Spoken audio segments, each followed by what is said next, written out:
Assalamualaikum warahmatullahi wabarakatuh. Perkenalkan, kami dari kelompok 12 dengan tema teori kepribadian Raymond B.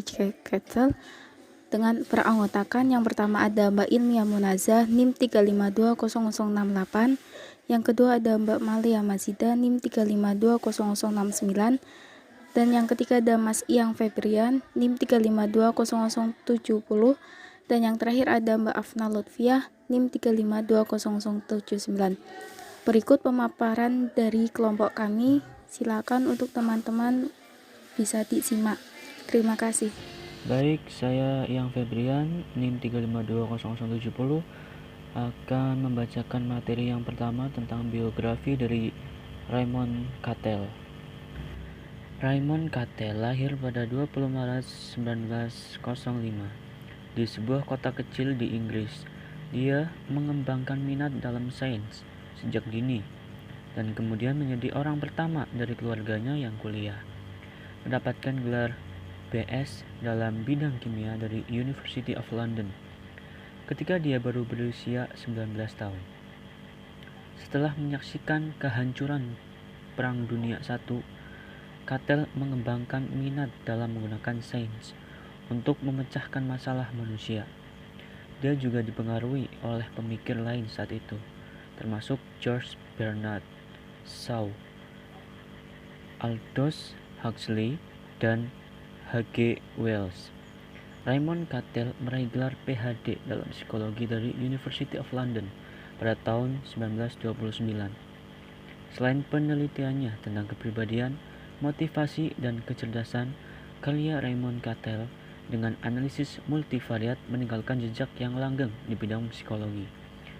Cattell memelopori penggunaan analisis multivariat yang memungkinkan peneliti untuk melihat individu secara keseluruhan dan mempelajari aspek perilaku manusia yang tidak dapat dipelajari dalam pengaturan laboratorium. Raymond Cattell terkenal dengan 16 faktor kepribadiannya, di mana ia dan banyak koleganya menggunakan analisis faktor untuk mengidentifikasi 16 komponen dasar kepribadian yang berbeda. Dia kemudian mengembangkan kuesioner kepribadian 16 PF yang masih banyak digunakan sampai sekarang. Raymond Cattell juga mempengaruhi pekerjaan psikolog lain. Baik, saya Ilmiah Munazah NIM 3520068 akan melanjutkan materi mengenai perkembangan kepribadian. Tahapan perkembangan kepribadian yang pertama ada tahap bayi, dimulai pada usia 0 sampai 6 tahun. Pada tahap ini, individu itu dipengaruhi oleh orang tua dan saudara-saudaranya, dan dipengaruhi juga oleh perolehan makan dan cara membuang kotorannya. Yang kedua ada tahapan anak, dimulai pada usia 6 sampai 14 tahun. Pada tahap ini, hanya sedikit masalah psikologis yang dialami, sehingga oleh Cattell disebut periode konsolidasi sesudah tahap bayi yang kritis. Terdapat awal kecenderungan menuju kemandirian dari orang tua dan meningkatnya identifikasi dengan sebayanya. Yang ketiga ada tahap adolesen, dimulai pada usia 14 sampai 23 tahun. Pada tahap ini yang paling menyulitkan dan menekankan kejadian kelainan mental, neurosis, dan delinkuensi banyak muncul pada tahap ini. Yang keempat, tahap kemasakan, dimulai pada usia 23 sampai 50 tahun. Pada tahap ini ditandai dengan kesibukan, produktivitas, dan kebahagiaan. Pada umumnya, orang pada tahap ini sedang menyiapkan karirnya. Yang kelima, tahap usia pertengahan, dimulai pada usia 50 sampai 60 tahun. Pada tahap ini terdapat penyesuaian dalam kepribadian sebagai respon terhadap perubahan fisik, sosial, psikologikal, kesehatan, dan kekuatan semakin redup pada tahap ini. Yang keenam ada tahap tua, dimulai pada usia 60 tahun sampai dengan 70 tahun. Pada tahap ini disebut juga tahap final, yang melibatkan penyesuaian sejumlah peninggalan, kehilangan, dan kematian sahabat, saudara, dan kehilangan status di masyarakat. Baik, saya Malia Mazida NIM 3520069 akan memaparkan materi selanjutnya, yakni pada struktur trait. Trait merupakan konstruk hipotetik atau imajiner sebagai kesimpulan dari pengamatan objektif terhadap tingkah laku.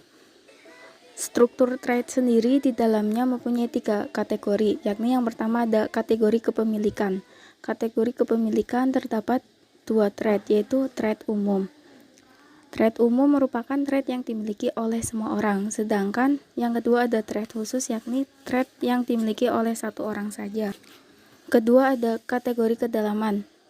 Di dalam sini terdapat 2 trait, yaitu trait permukaan atau sifat yang tampak yang menjadi tema umum adanya suatu tingkah laku. Seperti halnya remaja yang lincah, menyenangkan, dan yang kedua itu ada trait sumber. Trait sumber merupakan elemen dasar yang menjelaskan tingkah laku seseorang, tidak bisa disimpulkan langsung dari amatan atau tidak langsung dari perilaku tersebut. Ketiga ada kategori modalitasi. Di dalam kategori modalisasi ini terdapat 3 trait, yakni yang pertama ada trait kemampuan, kedua ada trait temperamen, dan yang ketiga ada trait dinamik. Trait kemampuan merupakan trait yang menentukan keefektifan seseorang dalam usahanya dalam mencapai tujuan. Sedangkan trait temperamen merupakan trait berupa gaya atau irama dari tingkah laku seseorang tersebut. Yang terakhir ada trait dinamik. Trait dinamik merupakan trait yang berupa motivasi atau kekuatan pendorong tingkah laku seseorang tersebut. Terima kasih. Selanjutnya akan dibacakan oleh pemateri berikutnya. Saya Afra Lutfiah, NIM 3520079, akan menjelaskan materi tentang dinamika tren. Dinamika tren ada 4, yang pertama sikap, yang kedua dorongan pembawaan, yang ketiga sentimen, dan yang keempat kalkus dinamik. Yang pertama sikap atau attitude. Sikap adalah konsep tingkah laku secara spesifik atau keinginan untuk bertingkah laku tertentu sebagai bentuk suatu respon pada situasi. Yang kedua yaitu dorongan pembawaan. Dorongan pembawaan atau dalam bahasa Yunani disebut dengan dari kata ergon yang artinya kerja atau energi. Menurut Kettle, adalah dorongan atau motif pembawaan. Dorongan itu berupa dorongan primer yang ada bersamaan dengan ia lahir, seperti rasa lapar, marah, seks, dan lain-lain. Secara keseluruhan, peta manusia terdiri dari 10 independen.